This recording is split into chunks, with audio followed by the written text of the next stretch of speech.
Hi, my name's Steve Rotherham. I'm the Metro Mayor of the Liverpool City region. Welcome to episode 7 of the Anti-Racism in Action live stream. Liverpool and the City region have been known for centuries for its welcoming nature, and that has created a diversity in our communities, something that we all very much celebrate. But we've also apologised for our past, quite rightly, in the slave trade. And what we need to do now is to look to the future, to build that fairer, more socially just society for all. Morning. Thank you, Steve. What a brilliant welcome to this episode and to our week. Welcome to episode 7 of Anti-Racism in Action. This week we're looking at the Liverpool City region.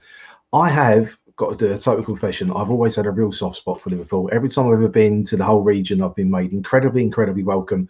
And I think what Steve said just then around looking to drawing the line, looking to the future, is absolutely brilliant. That this is exactly what this whole season is all about. We're in for a real treat on this episode today. My co-host is Amajit. Amajit, do you want to join us in the studio? Hey, Amajit, how are you? Morning, Gavin. And just echo your point about how wonderfully warm and welcoming Liverpool is. Just a couple of years ago, I did a long weekend there, and it was absolutely world class. You know, the whole persona, the welcome, the emotion, the history was just absolutely superb. Yeah, I love Liverpool. I think it's a really great place. But can I share some figures, because maybe this is something to do with it actually. To be honest, the region's got 1.6 million residents, but it's got the oldest African heritage community in the UK and the oldest Chinese community in all of Europe. I did not know that, and that's really interesting. It's got large Indian, Latin American, Malaysian, African, Afro-Caribbean, Ghanaian, Somali, Yemeni populations, each with several thousand people. And what's really interesting is you've got two guests which are going to cover two different sides of this. We're going to do this a little bit different today. Amajit's going to be focusing on mainly questions with Lorna, and I'm going to be mainly focusing on questions with Elaine. We'll show you why in a bit, because there's some really interesting things which are going on as well around race equality programme, a 2025 declaration of intent. So I didn't know if you wanted to sort of cover anything as well, or should we just bring the people in and go for it? So I'm so excited about today. I think we've got a really good show. I didn't know if you wanted to say anything, or should I bring in Lorna and then let's go for it, because I think most of the stuff you're probably going to ask is going to be around that declaration of intent. So I think Lorna, Elaine, do you want to come and join us in on this episode? Hey Lorna, hey Elaine, how are you? I'll drop this down, everyone can see who you guys are. Amajit, do you want to go for it with Lorna? Oh, absolutely. Wonderful warm welcome to Lorna Rogers. Lorna, if you could just introduce your role at the Liverpool City region, but also I'm particularly interested in the very recently published Race Equality Declaration of Intent. If you could just get some behind that in the context of what the drivers were, but also some of the commitments that sort of arrived from there. Yeah, thank you. Thanks for having me. Good morning, everyone. My name's Lorna Rogers. I'm an Assistant Director at the Combined Authority in Liverpool City region, and I'm leading on the Race Equality Programme for the region. The Declaration of Intent was a commitment to the people of our region to improve inequalities. And I think it was really important that we set out a number of targets and commitments, because there has been lack of trust. People have felt let down. People have heard this all before but seen no change. So we wanted to be really transparent about what it is we're trying to achieve. We've set out some clear, tangible targets around employment, around closing that employment gap, around improving representation across our apprenticeships, supporting our ethnic minority businesses better. And I think it was really important that we make that statement and we set ourselves them challenging targets so that we can see real action, because I think for a long time all we've had is a lot of talk and no action. And underneath that declaration of interest, intent is very much the Race Equality Programme, Lorna. Yes. Just reading it in advance of the programme, you know, apart from workforce and businesses, it's very much about the city region as a role model. Yes. So could you unpack how you're taking on that role of role model all across your region? Yes, I mean, I think we need to be facilitating and encouraging everyone to get involved in this. It's not one organisation that can make a change. It needs to be a collective, a collaboration. So when we set up our race equality programme, which is to deliver on them targets we've set ourselves, we've got 3 strands. So we're looking at ourselves as an organisation, as an employer. We need to get our own house in order. We're looking at ourselves as a commissioner and how we spend money and the impact that that has on our ethnic minority communities. And then the last one is the facilitator role. And I think that's really the powerful side of it, where we can get other organisations to come on board and work collaboratively with us to all make part of this change, because it's a systemic problem. It's been around for decades. And in order for us to make real sustainable change, we need to do it together with everybody. Look, I know he's going to jump in. Lorna, that was absolute, like song words to my ears. Everything you said, collective. No one's got all the ideas and all the solutions, but as a collective we can. That it's gone on for too long, that we need to do, we need to do action, not just talk about it, but action to make change, but also to do it via example as well. Absolutely brilliant. So I want to jump out, but I just thought that is absolutely brilliant. Thank you. Okay, that's superb. And just one further question, if I may, Lorna. Reading the race equality programme, there's something about a hub there. Yeah. And could you just reveal what the Race Equality Hub is as part of that programme? Yes, definitely. I mean, that's a real kind of bold, innovative, different way of us taking action. So we secured some funding earlier this year for us to establish a hub, which is going to be a coordinated kind of strategic organisation independent of the combined authority, which is due to be established early next year. And we see the hub as a place to go to get a number of different services. So we want the hub to offer pre-recruitment support, business support, helping with leadership and representation across organisations, supporting other organisations in getting their workforces more representative and creating more inclusive cultures. So I think the hub, it's going to be co-designed with communities. It's going to be a test and learn, because we might not get it right all the time, and we're open to that. We're open to trying things out and seeing what works. I think no one's cracked this, and we need to be innovative, collaborative, and give it a go. So I think I'm really excited to get the hub established. We're recruiting at the moment for advisors to help us on the development board to set that organisation up, and then we hope to start delivering services next year. Lorna, I just want to congratulate you on that, because what it sort of impresses on me is you're combining place-based leadership with thought leadership. Yes. And that's a really, really inspiring combination, to take forward. And I know our other guest, Elaine, is very much bought into all of this as CEO of City of Liverpool College as well. Welcome, Elaine. Hey, Elaine, how are you? Oh, very well, thanks. Yeah, and everything that Lorna's been saying has really helped me and the college in our journey. Being part of that integrated network of, as you say, thought leaders and also place-based leaders helps to move it forward. We can learn from each other, we can help each other, and I think also it helps to accelerate the pace as well.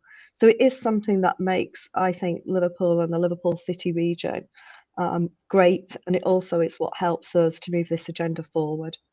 Yeah, 100%. I 100% agree. And I think it's interesting that you took like sort of the analogy there of place-based to thought leadership, and then I think you've mentioned a few times now, Lorna, around collective, and I think that's the really important part, because if we have got all those thought leaders, all of those different sort of experiences and views and diverse views to better move forward as a collective, that's where the real solutions and movement comes from. So I'm really, really excited.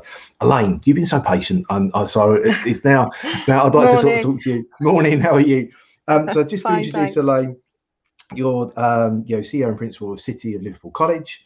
I'm interested in this. So a student population of more than 10,000. So is that around about a third of all 16 to 18-year-olds in the city are studying with the college? Yeah, it's a lot of students, and if we wobble, the city wobbles, and if we do well, the city does well. So no pressure.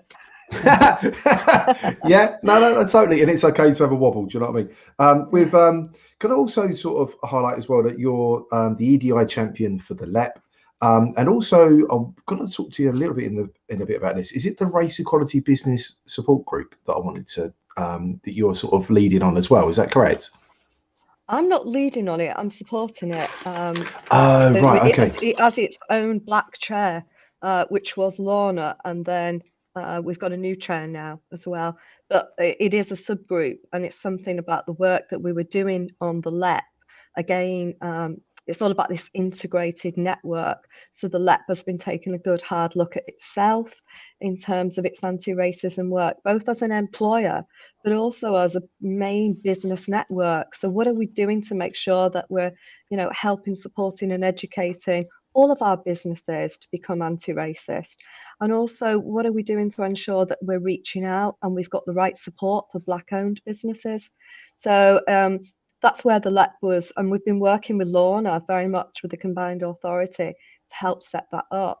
And it's been up now for about a year, and it's now got its own independent chair.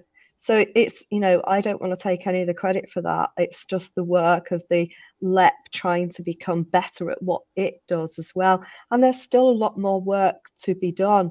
But I think, first of all, we've had to take that time to listen and understand what's happening to business.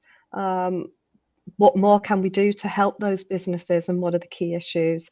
And we're just waiting for the piece of work to come through now, the big baseline piece of work that we've done together with Lorna and her team.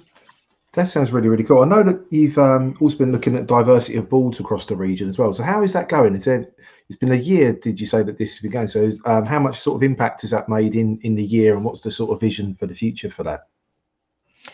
I think in the year, it's been one about making sure that we've got good representation as well on that board. We've got a fantastic group of people on that from all different aspects of the city as well. Secondly, the work that Lorna has been doing has been trying to really understand our baseline, and a really big piece of work that's been done on that. So I think that's taken up quite a lot of the time. And what's coming through that is there is a genuine will and desire from, I think, more chief executives now of businesses to want to become, more diverse themselves and to take anti-racism seriously, but don't know how to do it. Want to do it, but don't know how to do it. So how do you build that infrastructure? And then secondly, how do we understand what those Black-owned businesses in the Liverpool City region? Big thing that's coming up is procurement, really understanding and having really good access to procurement. So I think those, and we've got three big actions that we're looking at. So which is, how do we continue to support those all businesses to become better? If we want to make a difference in terms of apprenticeships, here's some of the ways that we start to do that by raising the profile within every business. And then secondly, what do we do by way of helping those Black-owned businesses in the city? So that's been the two big things. And then with the hub that Lorna spoke about, what's coming out of that, the hub will start to take that forward. But we've also been working as a college on our own anti-racism strategy. And then in addition to that, we've been supported and challenged by the work that's been going on in Liverpool as well, which is separate to, but complemented by the Combined Authority. So we've had a task force in the city region as well that's been looking at anti-racism, and their report's just about to be published. So for example, we've been able to work with them in terms of setting up a mentoring system for our staff in the city region, by not just looking at what we can do as a college, but also as part of that task force. So I do think it's helping to accelerate in the work of what's going on, because we do lend our support and our resources to each other and support each other. And that's what I find really helpful to me as a leader, because I think in taking this work forward, it is really tough, it is really difficult, but you can make a difference. I wouldn't want to come here today and say that it hasn't already been really tough. I think anybody that says it's easy, I don't think you're doing the right things. And anyone that says you can do this fast, I don't think you're taking it seriously enough. So it's really good to be able to accelerate that pace by being able to reach out to colleagues in Liverpool, in the city of Liverpool, but also in the wider Combined Authority as well. And can I ask, because obviously we did a lot of work with, and rightly so, we're talking about sort of place-based leadership and sort of colleges being a beacon of the community and the such.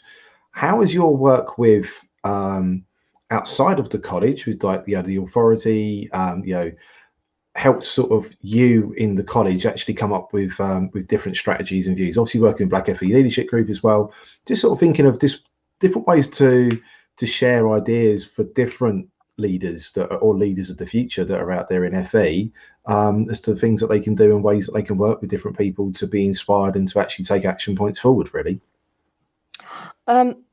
Absolutely. I think that's been at the key and the core to what we've been doing. So I suppose really we became much more serious. I think, you can look at your data and you can think you're doing okay, and you can take confidence, false confidence sometimes in the data. So if you looked at us as a college, we've got good representation, we reflect our community. But then if you take a really good hard look at that, in terms of the data, yes, we do, but we don't have enough people, we don't have enough staff, Black staff in those really senior positions at governance and all of those levels. So I think that realization of how you really do look at your data and don't take false comfort in what you're doing and have those, difficult conversations within the organization have been assisted by the work that I would say that Tracy's done in Liverpool, and the work that we've been doing with Lorna, and the work that we've certainly been doing with Amajit as part of the Black FE Leadership Group. And having those difficult conversations, having somebody else to have those difficult conversations with, I think is invaluable, because the one thing that's clear is you've got to be willing to stand up and be counted, and at times, and also look yourself in the mirror as well. So we've been supported certainly by Amajit and the Black FE Leadership Group to look at what we've been doing, things that we're doing already together around making sure that our work with staff and students, making sure their voice is really heard, and the work that we've been doing with Lorna around our board, which is we're just starting to work on that now, but we've got vacancies coming up in the next 12, 18 months. So we want to look at a type of apprenticeship program, but not as you know it, with Lorna, so that Lorna's and I will be working to bring the great diverse Black talent that we've got in this city and beyond, preparing for when our vacancies come up on our board as well. So that's, just one of the things that we've been doing. Together, I spoke about the work that we were doing with Tracy from the task force as well here in Liverpool, which has been looking at a mentoring program for the city. So in order to get a mentoring program in place for our staff quickly and effectively, we've been able to look at the work that Tracy's been doing as well. So again, that's helped to facilitate and move us forward. And we've also been doing training with other organisations as well, such as the Charlie Waller Trust. Again, it's that layering of different perspectives. I think the biggest thing as well as a leader, as you grow in confidence and you understand the literacy and the language a little bit better, you become more confident, you start talking about anti-racism, I think, in a more comfortable, more natural way.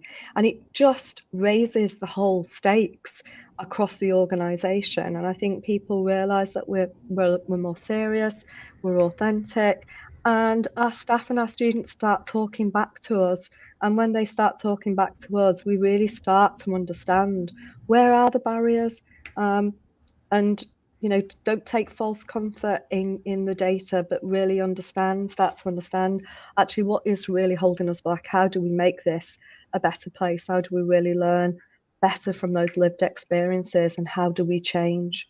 And we've still got a hell of a long way to go. But I would say that the conversation feels authentic in terms of people being willing to share and tell us how they feel. Yeah, that's really cool.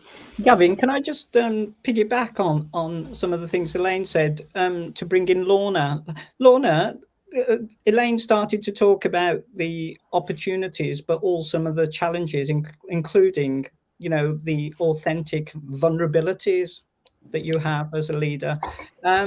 You have your first Black female mayor in Liverpool. I'm really interested in, what difference that is making, but also just to open up, what are your personal challenges in taking this agenda forward? Yeah, I mean, I think it's great that we've got our first Black female mayor, and she's a great role model, and she can be an advocate, and she's very supportive of the programme. I mean, Elaine's right. It's about having them difficult conversations, and I've had plenty of them thus, up to now, and I know I'm going to have more going forward. But I think people being willing to have them conversations is the important part. We've got our leaders who have just gone through a Courageous Conversations programme, which is like a facilitated space where they can increase their racial literacy and understanding of what the challenges are. We need to do more of that. And I think I've been encouraged by the support and the active leadership we've got in the region, people wanting to make a change. But I know that representation is really important. And like Elaine said, we need to work harder to get more representation. That's where I think we'll get the sustainable change, when we get more diverse representation in all of our organisations, all of our governance and decision-making forums. I think that's what we're striving for. So I think in the past, people have targeted kinds of entry-level roles and getting representation. We're flipping it the other way. We're looking at that senior level to try and get sustainable, effective change. Thank you. Yeah, that's really, really cool. I was going to say, Lorna, is there any sort of, you've sort of done it a bit there with the workshops and like flipping models and stuff like that. Any sort of tips you would want to give any leaders or future leaders, particularly because this is an audience within further education, skills and employability, that you could sort of share to make people just sort of think of ways even to get started, or to sort of that next step? Yes, I mean, I think people need to take themselves on a journey of education. I'm still learning things. I don't know everything. I think people really need to be proactive in finding out more. And there's tons of resources out there. We've set up a microsite so that people can go on and learn about people's lived experiences. Like I said, there's tons and tons of evidence, research, information for people to really take themselves on a learning journey. I think people need to be open-minded as well. And, not one person has got all the solutions to this. It definitely needs to be a collaboration, but people need to be willing to go on that journey together. Yeah, no, 100%. At times it's just like flying by. If you could dream and dream big, Elaine, what would you want to see for the future, around particularly looking at being very conscious and having that action point around sort of having an anti-racist strategy? What would you want to be able to see as the future? It would definitely be about the community. I'd want to see our community in positions. I'd want to see our Black community in positions of power, influence, education, and not become targets in the way that I think Sadie Khan and even Joanne have been. That, the world would treat people a little bit more kindly, and that we would see, my future students becoming the Black PM and taking up real power of, seats, where there are offices of states and power of influence, that we see a lot more of our communities taking those up and taking them up with the support of everybody. Yeah, that sounds cool. Lorna, what would you want to see if you could dream and dream big? What would you want to see for the future? I think I'd want it to be where the colour of your skin doesn't impact your life chances, where people can just fulfill the full potential and don't have to think about it. It doesn't need to be a thing. And yes, I think that's where we're hopefully heading towards, but we know it's going to take a long time to get there. Yeah, that sounds cool. Can I ask you both, Elaine and Lorna, because this is quite a unique opportunity to be able to do this, is how can you suggest tips and advice? Amajit, you look like you want to be able to say something there, and I'll wait. No. To be honest, I think I was just reflecting on the courageous conversations that Lorna mentioned, because I think when people step over that line where they can be courageous, but also leverage it up at institutional level. So from personal to institutional level, and clearly Lorna and Elaine are talking about regional level. You've got something that you can be optimistic about. My issue still with, for example, skills and employability is that ethnicity still tends to be a afterthought. And I would love, given I think Lorna's and Elaine's resolve, for example, with the local skills improvement plans, actually ethnicity being placed at the heart of making the most of Liverpool City Region's potential. So I was just literally reflecting, probably through my facial expressions, that importance of courageous conversations being systemized, I think. Yeah, no, I 100% agree. Can I ask you, Elaine and Lorna, there's some viewers, some leaders that will be watching this that don't have a really strong relationship with their external sort of authorities, or maybe with their LEPs. They do in sort of, they go to the meetings, they sort of, they're a face there, but how do you actually develop really strong relationships where you can make fundamental change? Can you give some tips on how to actually really make it happen? It's like the courageous conversations. You've got to be actually do it to be able to do it. How can you sort of not just be there in person to be able to make fundamental change like this, but how can you actually provide some tips for people to really be able to connect with their LEPs to really make fundamental change? I mean, I'd start out by saying I think we started a conversation with a number of different organisations around wanting to do something, wanting to make a change.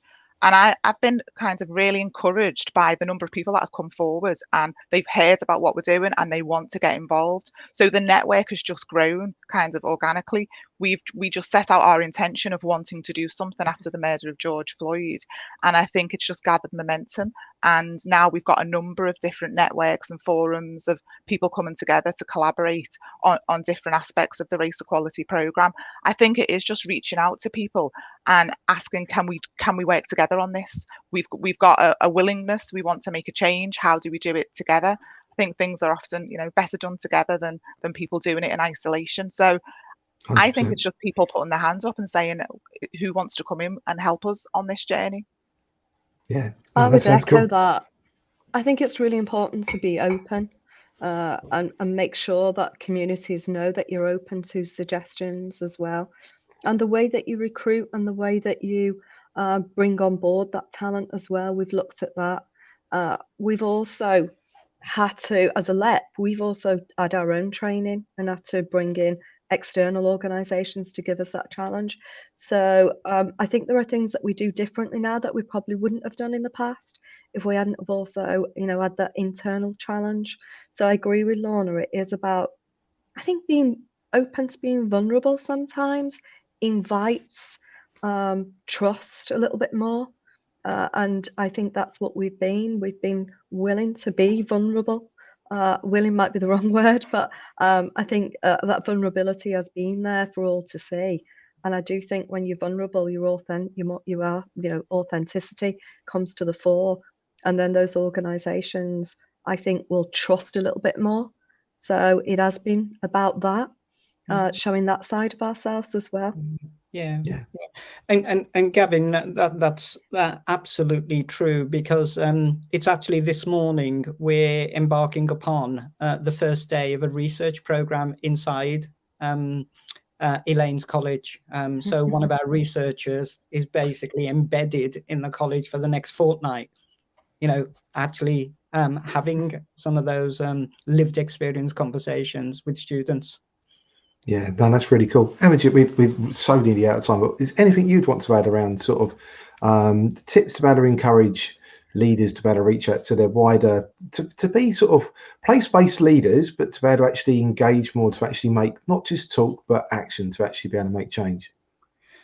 I think Elaine and Lorna have just said beautifully, what should be, I think, the resolve, the approach, and I think some of the personal and collective, commitments that take forward. I don't think I can outdo these two colleagues.